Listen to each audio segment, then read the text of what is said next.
නැසුනාට අපට ඇසෙයි දුම්රිය යන හඬ නැසුනාට ඇඟට දැනි බිම දෙදරන බව ඉහිලි කරුවේ ආධාරෙන් නැගී සිටින විට ඈත පෙනේ දුම්රිය පොළ නගරය රාගව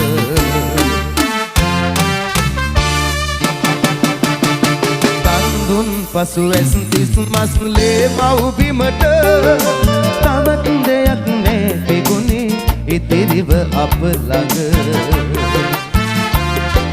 ලේ වගුරා සටන් බිමෙන් සමුගත් දවසක සෙවන උනේ සොඳුරු පියස රණවිරු සෙවන සෙවන උනේ සොඳුරු පියස රණවිරු සෙවන